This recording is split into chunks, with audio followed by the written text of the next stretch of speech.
Good afternoon. My name is Sam Blumenfeld, and I've written a number of books on education. Perhaps you're familiar with some of them. NEA, Trojan Horse, and American Education. Is Public Education Necessary? The New Illiterates, Alpha Phonics, How to Tutor, and my latest book is The Whole Language OBE Fraud. Good afternoon. And this is a session on attention deficit disorder. I don't pretend to be, the world's greatest authority on ADD, but I simply apply common sense to what I read about it, and we'll discuss it with you. How many people here are attending a homeschool convention for the first time? Lots of you. How many of you have children or had children in the previous year public school? How many of them have been diagnosed as ADD? Well, then you really have, you're in the right place at the right time. Now, what is ADD? First of all, we want to know, what is attention deficit disorder? Well, according to the various experts, it's all sorts of things, but let me just tell you what the national publications say about it. For example, Business Week identified ADD as an often hereditary biochemical condition. The Ladies' Home Journal of September 1993 said that it was a neurochemical disorder in the areas of the brain that regulate attention, as well as a lifelong genetically based affliction. Now, that's very strange, because when I was growing up, there was no such thing. How come all of a sudden, what happened to genetics? Does evolution have something to do with it? Very strange. And because we didn't have it in our day is the reason why I've become sort of curious about this whole thing. Now, they say that the symptoms of ADD or ADHD, this is, you have attention deficit disorder or attention deficit hyperactivity disorder. Three main hallmarks: extreme distractibility. Gee, an awful lot of us are distracted these days. And almost reckless impulsiveness. And in some, but not all cases, a knee-jiggling, toe-tapping hyperactivity that makes sitting still all but impossible. Well, I don't know if that qualifies as a genetically,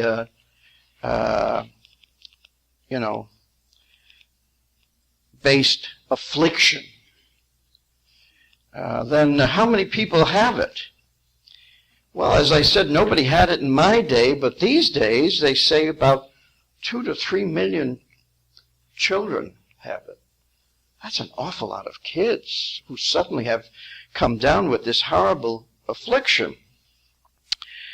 The ADD kids are sometimes called daydreamer, lazy, underachievers, space shot.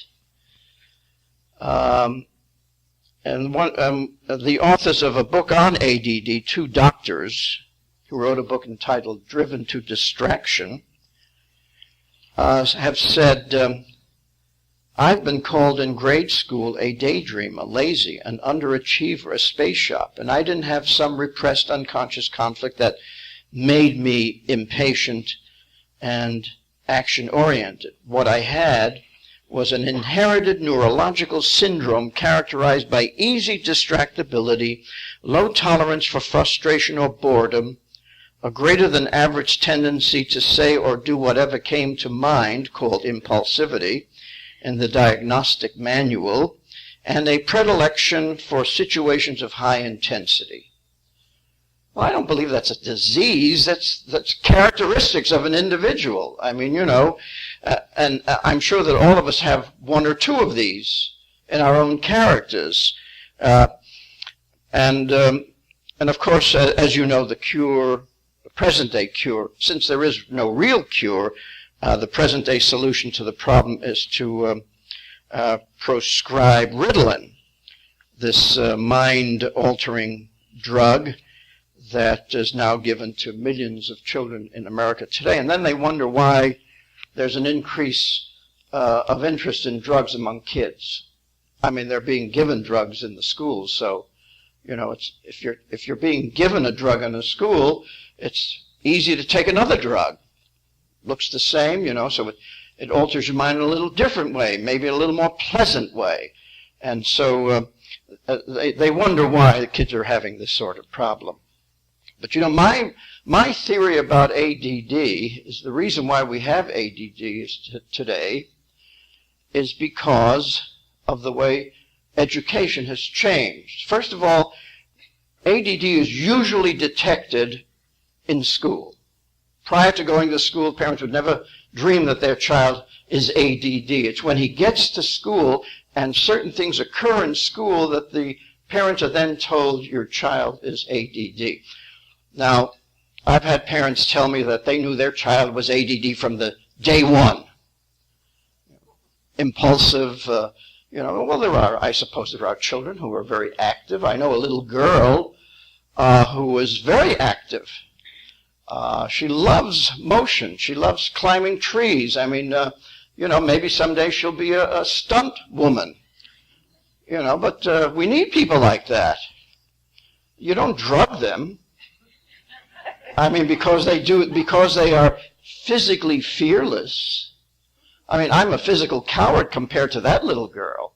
But she's physically fearless. And so she does things which, you know, she taught herself to swim. I could see her diving off the board at 4 years old. I mean, you're going and staying in the water as long as possible because you wanted to teach yourself to swim. And I thought to myself, she's going to be singled out in school as being ADD. Well, just the opposite happened. She's very well behaved in school. It's out of school where she's this wild one. But and I'll tell you, her mother is an equestrian. She teaches kids how to ride horses, and I thought that perhaps while she was carrying this little girl, she was on a horse all the time, and the little girl got used to being bounced up and down, you see, in the womb, and maybe that's what has given her this particular propensity for physical activity. But it would be the last thing I would think of is wanting to drug a child because that child is able to do things that I can't do or others can't do or don't want to do. But apparently she's doing okay in school. She hasn't had those problems. Now, why didn't they have ADD when I was going to school? Well, I'll tell you why.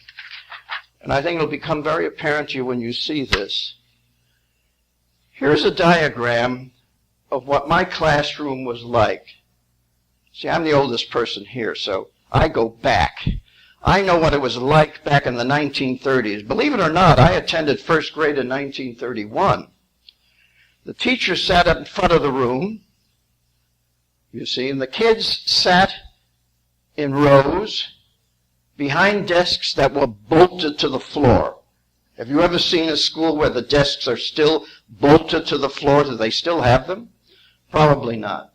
But anyway, our desks were bolted to the floor. You couldn't move them. Also, when the space for books was between the top of the desk and, a little bottom part, and you just slid them in. There were, the desks did not open from the top. Do you remember those desks that opened from the top? You remember the bang when they slammed down? We didn't have that in those days. As a matter of fact, in our desks, we had inkwells with real ink. Real ink. And nobody ever threw an inkwell around. First of all, if you did, you'd have your head chopped off. It just wasn't done. Well, anyway, so we sat in rows. We didn't talk to anybody else in class. That was a total no-no. You did not socialize in the classroom. Your attention was riveted on the teacher. As you can see all the lines, everybody is looking at the teacher. The teacher taught everybody the same thing. There was no such thing as an individual education plan. Everybody learned the same thing. The walls were pretty bare. In my class, I remember a picture of George Washington. That was it. Maybe there was an American flag. That I don't remember, but I do remember the picture of George Washington. Well, you couldn't possibly have attention deficit disorder because your attention was riveted on the teacher. And she didn't go anywhere. She sat there, and that was it. No distractions, and everything worked out fine. Everybody learned to read, everybody learned to write, and it was wonderful. That's the way it was in my day, and we had no ADD. Interesting, isn't it? Now, I want to show you what today's classroom is like. Today's first grade classroom. Bit of a contrast. First of all, the kids are now seated around little tables. They could be round tables, square tables, but they're seated around tables. Sometimes there'll be 6 around a table, 4 around a table. That doesn't matter. The kids are talking to one another, distracting one another, annoying one another, pestering one another.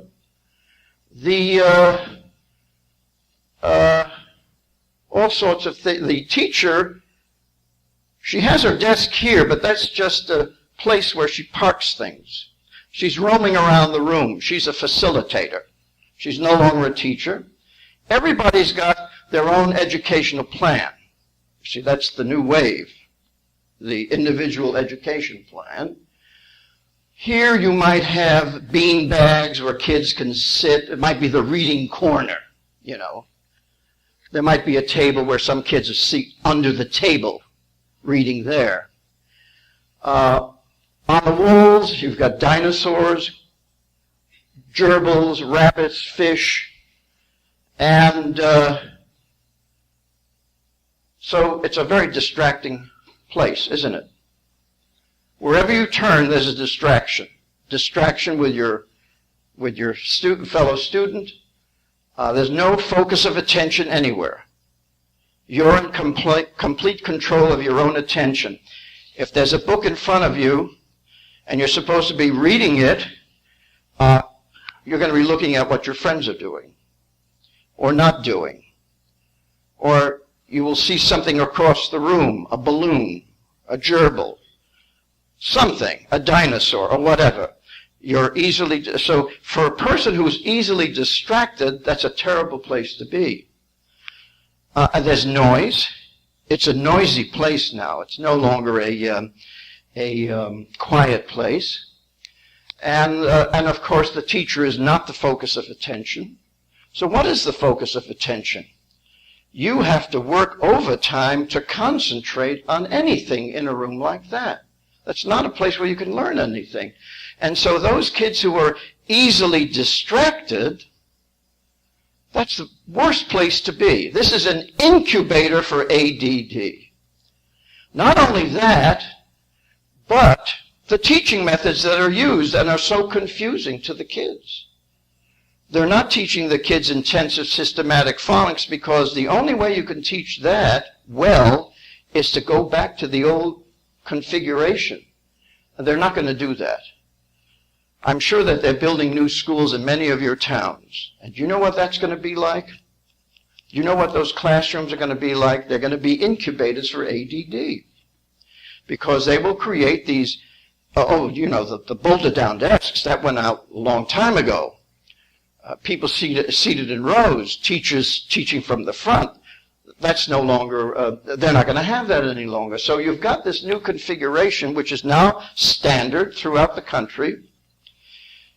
And it's interesting when they show you classrooms in America, when you see them on TV, the kids are doing all sorts of things. They're seated around. The rooms are sloppy, slovenly. Litter is all over the place. My classroom was neat if there was so much as a little piece of paper on the floor. Books were cherished. I mean, I've been in classrooms, in modern classrooms, where you find textbooks on the floor. You know, kids will walk on them. Kids will toss them across the room. I mean, there's no respect for anything any longer. But this is confusion, and those kids who can concentrate are the ones who have nerves of steel. See, some kids do have nerves of steel. They can shut out everything else, and they can concentrate. I don't know what they're concentrating on, but they're concentrating to the point where the teacher says they're doing okay. But now if you're going to use whole language, the look-say method of teaching reading, which is confusing enough and frustrates so many children, the frustration alone will cause violent behavior.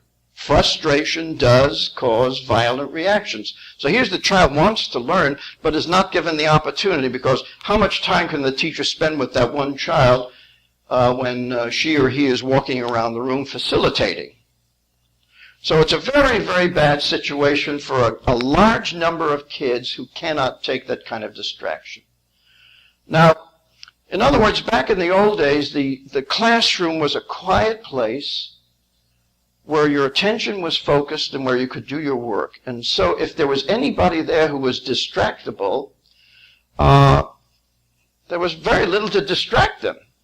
In fact, there was nothing to distract them, you see. So it worked for everybody. That's the important thing you have to know. It worked for everybody.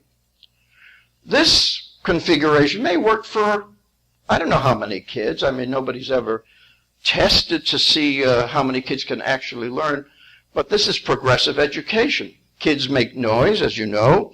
They can talk. They're permitted to talk.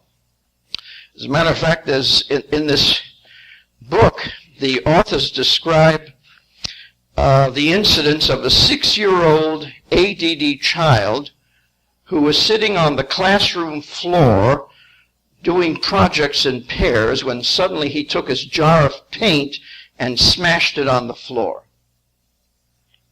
That's the kind of thing that goes on. The jars of paint get on the floor, big pieces of paper, poster-sized paper. Today we're all going to do paint in pairs. Pick your pair, pick your partner, or whatever. When I was in the first grade, there were no jars of paint, no sitting on the floor, no opportunity to toss anything about, no pairs. You sat in your seat and you learned as an individual. Your attention was focused on the teacher. She related to you directly. That was the only relationship you had in the classroom that I was attending, you and the teacher. And it worked. Now, why did this kid smash this jar of paint on the floor? Who knows? Who knows why? There are lots of times, and I'm sure that any number of people here would have liked to smash a jar of paint somewhere. If not on the floor, maybe on somebody's head. But, that's life. That's life. But as I say, this is an incubator for attention deficit disorder. And what do you do about it, though? Well, you have to get your kids out of such classrooms. It would be very easy to experiment. I could turn everyone here into an ADD. All I would have to do is close all the doors, set up speakers, and play heavy metal music at a high decibel. You know what you would do? You would have instant ADD. You would shut your ears. You wouldn't want to listen to it. You'd try to get out of the room. You'd be obnoxious. You'd take a bat and try to smash the speakers, but of course I'd have them in steel, so you couldn't possibly do that. And you'd be forced to sit in that room and tolerate that. Now, how would you handle a situation where you were forced to listen to music of that sort at high decibels when you know it was going to rattle your nerves and turn you into a wreck? Do you know that there's some people who could do it, who could sit there and would go in one ear and out another? But then there are some who would drive them crazy, wouldn't it? They'd want to get out of there, but through any means. So, and these kids in this room have to be there. Not only does the school say they have to be there, the state says they have to be there, their parents tell them they have to be there, so there is no escape. And in order to keep those kids in that room, they have to drug them. They have to drug them, just as I could administer drugs to you under those circumstances to minimize the effect of that of the noise of that horrible music that you'd have to listen to. So it's obvious that we are setting up a situation where the kids are going to exhibit the symptoms of attention deficit disorder.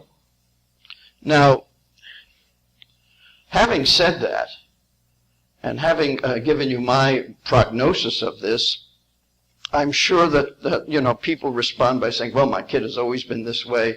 It's the only way we could quiet down the family. He's so unsociable. He can't get along with anyone. He throws things. Well, I'm not going to deny that there are situations of that sort that exist at home in some homes. I don't know what's being done in those homes. With today's home life, with the situations that we have with television, with the kind of things that children are bombarded with, you might expect that. You might expect that some. And particularly if the children are being frustrated in schools. For example, one of the strong correlations with attention deficit disorder is dyslexia.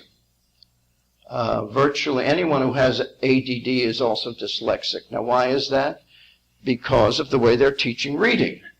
I will do a seminar on how the Look-Say whole language method causes reading disability, reading dysfunction, or dyslexia, if you want to call it. And so these kids are experiencing extreme frustration in learning to read. So that's also part of the problem of the teaching methods being used in the schools that are as chaotic as the classroom setting. So when you add all of that up, distractions from fellow students, lack of focus on the part of the teacher, distractibility in the entire classroom, teaching methods that create intense frustration. Now, when that child goes home, that child's also going to be a bit of a mess. Now, so how do you handle a situation like that? Do you drug the child? Is that what you do? I would say that what you do is, first of all, the cure, they say, is structure. The cure for this ADD on the part of doctors, these particular doctors who wrote this book on ADD, and they were ADD, they say that the cure is structure. Well, I can see now the cure is structure. Let me read you a very interesting letter from a young girl who wrote to this newsletter for ADD kids. She's 11 years old, and she said, "Dear editor, in school our teacher lets us choose our own seats. I get distracted easily. Where do you think it is the best place for me to sit?" First of all, when I was going to school, we didn't choose our seats. They told us where to sit. That was our seat for the year. If you wanted to move to another seat, that was a big deal, Here, she's told she can choose her own seat. Now, did she have to choose her own seat every day when she went into a class? What a big decision that is. Every day you enter the class, you got to pick your own seat. And this is the answer. Dear Angelique, Angelique is 11 years old. Dear Angelique, this is one of those questions that can have several answers, since it depends on what works best for you. Usually it is better to sit away from the door, since there is too much distraction in that area throughout the day. If you sit too close to a friend who likes to talk, that will get in the way of you focusing on your work. Many ADHD kids find it best to sit up front, close to the teacher where they pay attention better. However, if your teacher always has a lot of kids around his or her desk, you might need to sit a little further away. The best seat is the place where you are the least distracted and are able to get the most work done. Well, what does that tell you? There is no, they can't handle this situation. She might as well sit anywhere. Sit close to the teacher, don't sit close to the teacher. You know, this poor girl is not getting any answer. Here's another letter from a 9-year-old. Dear editor, when I take my Ritalin, I sometimes get a stomach ache. What can I do? And this is signed Tommy, age 9. Dear Tommy, there are several things you can do. First of all, always make sure you have a good breakfast in the morning. Taking your medicine on a full stomach may help. Second, take medication with a full glass of juice or water, not just a sip. Third, if neither of these help, talk to your doctor about decreasing your dose for a time. That's the kind of advice they're giving in these books. Obviously, there is a lot that can be done to lower the number of kids who are afflicted with this distractibility, but they're not going to go back to that. You can be sure that all of the new schools being built will be built on this plan. And the classrooms will become more distracting than ever. And it's interesting that when they show us pictures of the Japanese schools, where they're doing so well, you always notice that they're seated in rows behind desks and the teacher is up front. And they're using the techniques of teaching that were used back when I was growing up. It's only in American schools where you see this chaos, this wall-to-wall bedlam, you know, when they had the so-called open classroom. Well, they decided that the open classroom was a disaster, and now they've gone to something a little different. But still, today's classrooms are going to be as chaotic as the open classroom. So I don't know what kind of a solution that's going to be to the problem. The only solution really is to get your kids out of the school, out of the public school, because the public schools are not going to change for your child. They are not going to accommodate your child. They're only going to persuade you to put your child on Ritalin, or persuade you that your child is genetically sick. And a lot of parents, unfortunately, buy that. A lot of parents fall for what the school tells them, particularly when it comes to the taking of Ritalin. And so what is the solution? The only solution really is to take your child out of that school and teach that child at home, because when you're teaching in homeschooling on a one-to-one basis, even if your child is distractible, there's very little chance of distraction when the book is right there and you're sitting right next to your child, you see. And this is true even if you have a house full of kids, because each child is concentrating on his or her work. I've seen that in large households. I've seen how parents operate when they have several children who are learning at the same time, because each is doing something different, and the parent gives each child a sufficient amount of time in which to learn. And also, parents in general use methods that are sane. They use methods that work. For example, they'll use intensive phonics to teach a child to read rather than this whole language nonsense. And so the kids do learn very well at home. There is no distraction. There may be some distractions, but not the kind that these kids are afflicted with. They're not constantly being pestered. And also the way the school day now operates. You know, they're constantly ringing bells and going places and interrupting, and there's really very little opportunity to concentrate on anything of substance. That's another thing about public schools. They say that only about 45 minutes of the entire day is actually devoted to learning something. And God knows what they're learning. But you know, you can actually attend school in America today. You can spend 12 years in a public school and come out knowing nothing. That's quite an achievement. I mean, it really is something to sit in a room for 12 years and know nothing when you get out. I mean, you really have to work at it. And a lot of kids do. And of course, so what happens is that the teachers pretend that they're teaching, the kids pretend that they're learning, and the government pretends that they're doing something good, and the taxpayers pretend that the schools are working and pay for it all. It's a sham. The American education system today, unfortunately, is a sham. It wasn't that way when I was going to school. When I was going to school, they actually taught us reading, writing, and arithmetic. They actually taught us geography and history and those good subjects. The teachers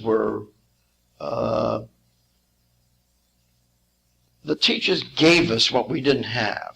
I came from an immigrant family. My mother was illiterate. My father couldn't teach us very much. And so we got an awful lot from our teachers in those days. In those days, the teachers were dedicated. They weren't paid very much. The unions weren't as strong as they are today. The teachers were not at all politicized. And the teachers were also not interested in changing your values or your beliefs. As a matter of fact, the last thing they were, or your feelings. Last thing they were interested in were your feelings. In those days, they simply wanted to know that you were learning whatever they were teaching you. And it worked very well. Can we go back to that? Absolutely not. Why? Because the educators don't want to. The legislators don't want to. And so we're stuck with what we've got. And what that has done for this country is that it has spurred the homeschool movement. Parents are leaving the public schools because the public schools have failed, and they know that they are not going to get better. I don't care how many computers they put into that classroom. It's not going to get any better. In fact, it's going to get worse. How do I know it's going to get worse? Well, because I read what the educators write. I know what they're planning. And in the session on outcome-based education, I'll give you an idea of what they're planning. It's not going to get any better. So that's why we're having more and more kids being diagnosed as ADD, and their solution, of course, is to drug the poor little youngster, just to keep the youngster in the seat and to satisfy the parents. So a lot of parents, unfortunately, Ritalin is an easy solution. And of course, a lot of blame is put on parents. The schools will not accept any blame at all. They won't even deal with this. The configuration of the classroom, you mean that might actually have an impact on a child's behavior? You mean to say that that highly distractive atmosphere is going to influence how a child does in a classroom? See, they won't even deal with it. They won't think about it. They will put all the blame on genetics. The kid was born that way. Genetics and the parents, the home life. And so the parents are told, your kid is ADD because of something you did, because of your genes, not because of anything that we are doing. And, of course, most of these young teachers they didn't know what it was like back in the days when I was going to school. That's the one advantage of being old, is that you know what it was like back then because you lived it. You saw it. You know what it was like, and you look at today and you compare the two and you say, it's so easy to see why what is happening today is happening. So it is going to get worse, and that's why I believe that the only solution now is to get your kids out of the public schools. Of course, there are Christian schools that also use the same configuration in the classroom, and so that even in some Christian schools you will have kids on Ritalin, and they deal with the ADD problem in the same way, which of course I think is tragic. Bye-bye.